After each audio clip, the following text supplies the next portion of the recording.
युवा नई शुरुआत को लेकर के परेशान रहता है कि हम आज क्या करें क्या ना करें, हम पढ़ाई के बाद क्या करें। इस दौर में भी ऐसे युवा हैं जो धर्म को लेकर के, धर्म स्थापना को लेकर के अपने कार्य कर रहे हैं। आइए हम ऐसे ही युवा से मिलते हैं कि उन्होंने इस धर्म के कार्य को कैसे चुना और लोगों की समस्याओं को निराकरण कैसे करें, उसके बारे में वो बता रहे हैं।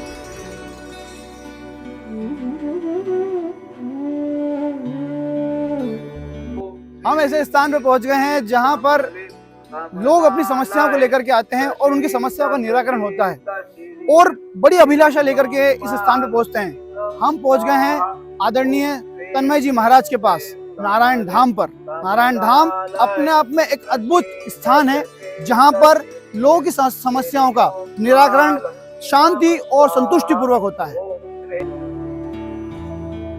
हम पहुंच गए हैं तन्मय जी महाराज के पास। आइए हम जानकारी लेते हैं कि तन्मय जी महाराज ये सारे कर्म कैसे कर लेते हैं। गुरु जी प्रणाम। गुरु जी, बड़ी अभिलाषा लेके पहुंचा हूं, मुझे इस देव स्थान की पूरी जानकारी चाहिए। क्या आप मुझे जानकारी दे सकते हैं? बिल्कुल, क्यों नहीं देंगे। माता आज्ञा है।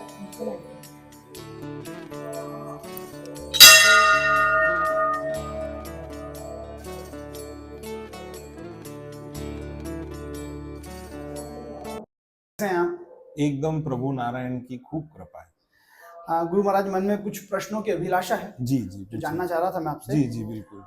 गुरु महाराज, मैं जानना चाह रहा था कि इस जगह का इतिहास वृत्तांत क्या है? इस जगह नारायण धाम की हम बात करें तो इसका इतिहास ज्यादा पुराना नहीं है। ये हमने 2011 में अपने राजा साहब करण सिंह जी पंवार जी से खरीदी थी और यहाँ पे हमने मंदिर और अस्पताल की शुरुआत करी थी। पर जो हमारे आराध्य भगवान नारायण हैं, इनका इतिहास काफी लंबा है। मतलब हमारे पास जो लिखित में प्रमाण है वो करीबन 802 वर्ष पुराना है।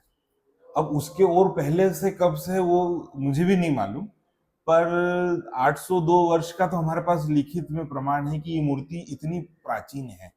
802 वर्ष का जी लगभग इतिहास आपके पास प्रमाणित है। प्रमाणित है, मतलब लगभग जो देवी जी का जैसे 1000 वर्ष कहते हैं, तो लगभग ये भगवान नारायण भी उतने ही पुराने प्राचीन है मूर्ति। तो हमारे जो दर्शक हैं गुरु महाराज, वो दर्शक भी जानना चाहते हैं कि 802 वर्ष का कैसे क्या वृत्तांत है। हमारे पास एक पुराना कागज निकला था, तो जिसमें 802 वर्ष पहले भगवान नारायण को एक ग्राम में किसी के यहाँ संतान नहीं थी या कुछ था, तो उन्होंने हमको भूखंड दान किया था। तो वो मंदिर भगवान नारायण को दान किया था, तो वो लिखा हुआ पेपर है। तो वो 802 वर्ष पहले उन्होंने भगवान को दान किया था, मतलब मंदिर और पुराना होना चाहिए। बिल्कुल होगा कि जब उन पे श्रद्धा थी कि वो भी यहाँ पर हम दान करेंगे तो कुछ होगा, तो ऐसा इतिहास चला आ रहा है। वो हमारे पास एक प्रमाणित कागज एक वही है कि 802 वर्ष पहले भूखंड दान आया था भगवान। महाराज जी, आपने मूर्ति के बारे में बता दिया। एक बहुत बड़ी जिज्ञासा है मन में कि पूज्य राजू जी महाराज जो हैं, उनको कैसे लोक सेवा की प्रेरणा मिली, इसके बारे में जानकारी चाहता हूँ। मैं बताना चाहूंगा कि महाराज जी को आप जो कह रहे हैं कि लोक सेवा की प्रेरणा कहाँ से मिली, तो एक छोटा सा उदाहरण है कि जैसे किराने की दुकान है किसी की या कोई भी व्यापार है, तो बच्चे को वो चीज सीखना नहीं पड़ती। सही बात है। तो ऐसे ही ये हमारी पीढ़ी दर पीढ़ी चला आ रहा है सेवा का कार्य, तो वही था। पर एज अ प्रोफेशनल जब शुरू किया, तो वो जब हमारे दादाजी नहीं रहे, पेटी वाले महाराज के नाम से सुप्रसिद्ध थे मेरे दादाजी। यूं बालकृष्ण जोशी लिखते थे नाम, पर वो पूरे क्षेत्र में पेटी वाले महाराज के नाम से प्रसिद्ध थे।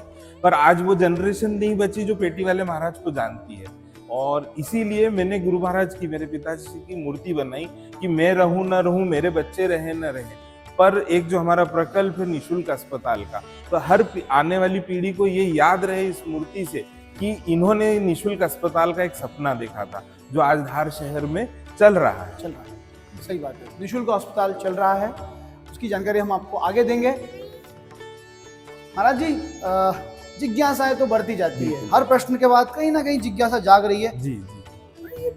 एक पेटी देखी है मैंने, यहाँ पे कांच की पेटी है, उस पर लिखा मान पत्र। जी इसका क्या महत्व और क्या इसका दायित्व है? जी, हमारा मतलब पिताजी मेरा हमारा कार्य है ज्योतिष का। हम पत्रिका देख के सारी चीजें बताते हैं, कब संतान, कब शादी, कब नौकरी, सारी चीजें लिख के देते हैं। पर ये जो सेवा है ये उसकी हो पाएगी जिसके पास पत्रिका हो, पर हर के पास पत्रिका हो जरूरी नहीं है। सही बात है। कि किसी को याद ही नहीं है समय, किसी का पुराने टाइम में घर में जन्म होता था, तो वो क्या करे। तो उसके लिए जो हमारे विघ्न विनाशक गणपति, हमारे आराध्य जो है गणेश जी, तो ये मान पत्र भरते हैं, जो हमारी मनोकामना हो वो इसमें लिख कर डाल दीजिए। एक स्लिप हमारी तरफ से मिलती है जो आप आपके पास रखिए कि आपको याद रहे कि आपने वहां मान लिखी थी। और वो जब पूरी हो जाए तो सिर्फ भगवान को धन्यवाद देने आना है। यहाँ कोई चोला चढ़ाना या कोई फीस कि आपकी मान पूरी हो गई तो ये लगेगा वो लगेगा, कुछ नहीं। क्योंकि आज इतना स्वार्थी हो गया है व्यक्ति कि अपने काम पूरे होने के बाद भगवान को धन्यवाद देने भी नहीं जाता है। तो इस वजह से वो स्लिप रहेगी और वो हमको देने आएगा तो वो भगवान को धन्यवाद बोलेगा कि आपने मेरी सुन ली। बस इतना सा ही ये स्मान पेटी का है।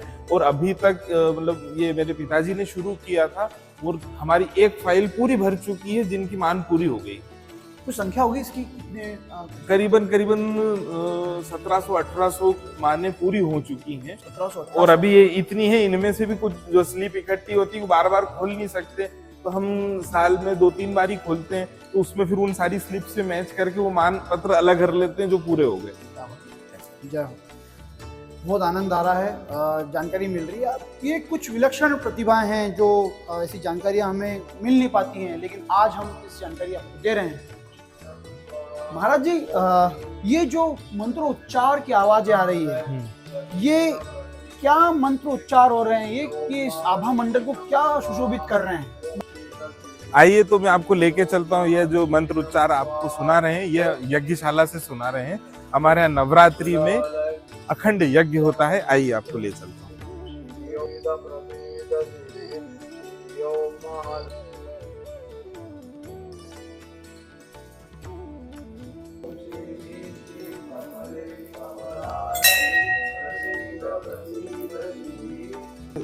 श्री यंत्र साधना होती है हमारे यहाँ। ये अखंड यज्ञ चलता है। ये 216 घंटे कंटिन्यू। जब नवरात्रि शुरू होती है तो पड़वा के दिन सुबह 9 बजे प्रारंभ होता है और 9 रात पूरी होकर दशहरे के दिन सुबह 9 बजे पूर्णाहुति होती है। ये golden book of world record में दर्ज है। इतना लंबा चलने वाला यज्ञ पूरे विश्व में कहीं नहीं होता है। ये जो है ये विश्व सुख समृद्धि और शांति के लिए हम इस हमारी नारायण परिवार इस यज्ञ को संपन्न करता है। इस यज्ञ के साथ साथ हमारे यहाँ 108 कुंडी यज्ञ भी हम इसी भूमि पे कर चुके हैं। और हर महीने की जो संकष्टी चतुर्थी होती है, जिसे आपने विघ्न विनाशक गणपति जी वहाँ देखे, तो उनका हर चतुर्थी पे गणेश यज्ञ भी होता है। और 1 घंटे निरंतर हर रोज श्री यंत्र साधना का ये इसी मंत्र का 1 घंटे यज्ञ रोज भी होता है। एक छोटा सा उदाहरण दूंगा कि जो हमारे सनातन में यज्ञ की जो परंपरा है उसको इतना महत्व इसलिए दिया है कि जैसे छोटी सी मिर्च है तो उससे हम यहाँ 5-7 लोगों को प्रभावित कर सकते हैं। और अगर वही मिर्च में इस अग्नि में डाल दूंगा तो इस हॉल में अगर 2000 लोग होंगे तो वो सब प्रभावित होंगे। तो यज्ञ जो है वो मल्टीप्लाई करने का काम करता है। तो जैसे आज हम ये 1 आहुति डाल रहे हैं, ये 1 आहुति हमारी मल्टीप्लाई हो रही है। इसलिए प्राचीन काल में इस यज्ञ का बहुत महत्व है।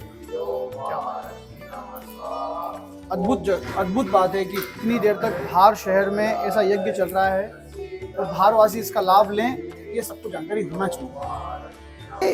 इतने बड़े शिवलिंग और ये भांति भांति के शिवलिंग क्या कहाँ विराजमान, कैसे विराजमान कर दिया आपने? सभी मैंने नहीं कर रहे हैं, ये वही हमारी परंपरा। इनका भी इतिहास उतना ही पुराना है। ये 84 महादेव है। 84 महादेव जी, जो उज्जैन में 3 दिन में जो 84 महादेव की यात्रा होती है, वैसे ही ये हमारे पूर्वजों ने इन्हें अपने यहाँ धार में ही स्थापित किया हुआ था। ये पहले शिवलिंग के रूप में थे, पर जब ये ऋण मुक्तेश्वर नर्मदा जी से लाए गए इतनी बड़ी शिवलिंग, ये धार जिले की सबसे बड़ी शिवलिंग है। ऋण मुक्तेश्वर महादेव जी, इनका नाम ऋण मुक्तेश्वर है। हर लोगों के सिर्फ पैसे वाला ऋण नहीं, दूसरे भी बहुत ऋण होते हैं जो इनकी आराधना करने से वो सारे ऋणों से मुक्त होता है व्यक्ति। और ये पूरे 84 महादेव हैं जो उज्जैन में पूरा होती यात्रा, सावन में हमारे यहाँ पूरे सावन रुद्राभिषेक होता है और धार की पूरी जनता, अधिकतर जनता जो 3 दिन की यात्रा उज्जैन में नहीं कर पाती है, वो 84 महादेव की पूजा यही कर लेती है। ये पूरे नाम सहित है 1 से लेके 84 तक। जो उज्जैन में जैसा नाम है 1 नंबर पे जो है वैसे ही है, 84 नंबर पे है वैसे ही है। तो आप कहाँ उज्जैन नहीं जा पाते हैं, 84 महादेव के दर्शन नहीं कर पाते हैं, तो धार में जो हमारे धाम पे, नारायण धाम पे 84 महादेव ऋण मुक्तेश्वर महादेव के साथ विराजमान है। आइए दर्शन करिए और अपने जीवन को सफल बनाने का कार्य करिए।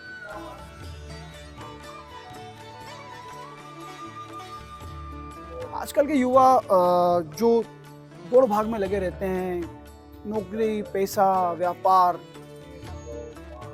उस दौर में आप लोक सेवा में लग गए, धर्म स्थापना में। क्या, कैसे ये प्रेरणा मिली आपको?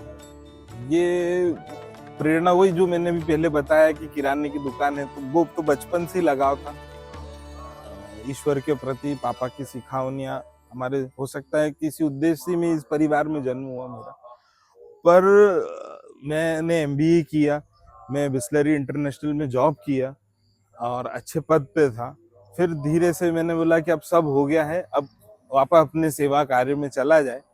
और मैं पिताजी से आज्ञा ली तो पिताजी ने बोला तुम स्वतंत्र हो, जो करना है वो तुम कर सकते हो। तो मैंने, पापा मुझे भी तो सेवा ही नारायणी की करना है, जो उद्देश्य ही वो है, जन्म यहाँ उनके यहाँ लिया है। पापा ने बोला आ जाओ। और फिर मैंने पापा के साथ करीब 12 साल मैंने एक जैसा उनका बैग और बॉटल उनको लाना ले जाना, पूरी जैसे गुरु की सेवा होती है ऐसे मैंने मेरे पिताजी की सेवा करी, और उसी का फल है जो आज सब चीज दिख रही है। मतलब तन्मय जो थे वो तन्मय महाराज उसके बाद बने। जी, क्या बात है गुरु महाराज जी। इतनी सब जानकारी मिल गई, तन्मय महाराज बन गए। बीच में सुनने में एक बार आया कि मैया जो नर्मदा मैया है उसकी आपने पैदल परिक्रमा करी, क्या सही था ये? जी बिल्कुल, 4000 किलोमीटर पैदल चले, अभी तक घुटने में दर्द है। क्या बात। तो उसकी प्रेरणा मुझे ऐसे मिली कि पिताजी अध्यात्म को बहुत सरल शब्दों में समझाते थे। उनका ये कहना था कि आपके अकाउंट में बैलेंस है तो ही आपके चेक क्लियर होंगे। क्या बात है। तो वो छोटी सी बात है पर वो आध्यात्मिक रूप से बड़ी बात है कि वो हमेशा कहते थे, बोले मेरी एफडियां, दादाजी की एफडियां, तो ये जो जब तब की एफडियां ये कब तक चलेगी? सही बात है। ये आप लिख के देते हो कि आपकी शादी हो जाएगी, इस तारीख में संतान हो जाएगी, नौकरी लग जाएगी, तो अभी चेक फाड़ रहे हो, तो वो बैलेंस है तो क्लियर हो रहा है। तो मुझे बस ऐसी प्रेरणा ली, मेरा भी तो बैलेंस बढ़ाना पड़ेगा, कहीं बाउंस ना हो जाए चेक। हाँ, तो उसी उसमें मैंने अपनी धर्म पत्नी से आज्ञा ली, माता जी से आज्ञा ली, क्योंकि आपने ये जब आज्ञा लेने आए थे तो आपने सहर्ष हाँ करा या थोड़ा हाँ किया? तो आपको मतलब 4000 किलोमीटर कितने दिन आपसे दूर रही है? 3.25 महीने। और 3.25 महीने आपने क्या परेशानियों को फेस किया होगा? बच्चे छोटे थे। कितनी उम्र के थे बच्चे आपके? बच्चे मेरे 3 साल के। 2 बच्चे हैं जी। और बड़ा कितने साल का है? अच्छा, ट्विंस हैं। ट्विंस हैं। क्या बात है गुरु महाराज, आप पे तो विशेष कृपा है। तो क्या फेस करा उस दौर में आपने? कठिनाइयां जरूर आई, पर मुझे ये लगता है कि मैंने एक पल के लिए भी नहीं सोचा कि इनको मना करूं। पता नहीं स्वतः ही मेरे मन से अपने आप हाँ, एक बार में हाँ निकला। नर्मदा मैया से विशेष आशीर्वाद प्राप्त हो गया था आपको? मैं खुद स्वयं नर्मदीय ब्राह्मण हूँ।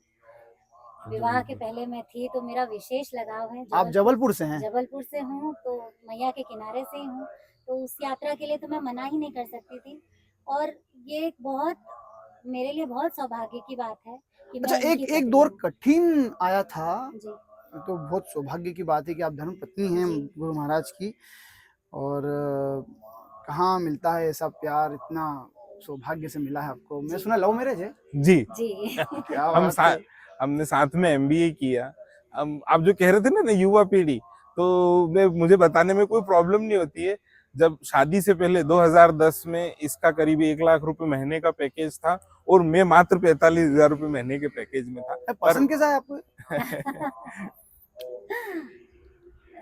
जो सबसे अच्छी बात जो पसंद आई थी, इनका अपने परिवार के प्रति जो इनका लगाव था, जो इनकी श्रद्धा थी, वो सबसे ज्यादा पसंद है। तो जबलपुर की लड़की धार में आके विराजमान हो गई है। क्या अच्छा, ये मैंने सुना कि जब नर्मदा परिक्रमा चल रही थी, जी हमारे मतलब क्या होता है कि हमारे दर्शक ये भी जानना चाहते हैं कि एक लड़की जब विवाह होने के पश्चात कठिन दौर में जब 3 सवा 3 4 महीने के लिए यात्रा पे निकले, तो एक दौर था जब फोन भी नहीं लग रहे थे आपके, जी शायद वो कुछ 40-50 किलोमीटर की यात्रा थी और उस समय बहुत शूलपाणी के जंगल में नेटवर्क नहीं मिल पाता है, वहां पे था एक दौर, एक था डिंडोरी के जंगल तो में। क्या क्या लग रहा था उस समय? बहुत चिंता हो रही थी, क्योंकि ये मालूम था मुझे कि जंगल में रहेंगे और पत्नी हूँ, तो स्वाभाविक है मेरी चिंता। पर भगवान पर पूरा भरोसा था, नारायण पर, कि वो कुछ नहीं होने देंगे। आज्ञा लेके निकले थे आप? बिल्कुल बिल्कुल, तो माता जी कहाँ? की भी आज्ञा ली।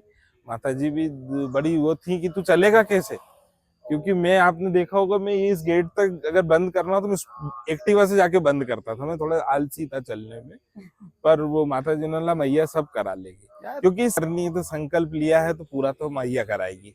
मतलब और गुरु मैया महाराज, ने, मैं ये जानना चाहता हूँ कि जैसे हमारे युवा को हम बोलने की चलो भाई गढ़कालिका जरा चलना है, पैदल चलना है, तो उतने में ही हाफ जाएंगे, आप 4000 किलोमीटर? मैं भी हाफा, पर संकल्प शक्ति पूरी थी और पिताजी का वो जो ज्ञान था कि अपना बैंक बैलेंस बढ़ाना है।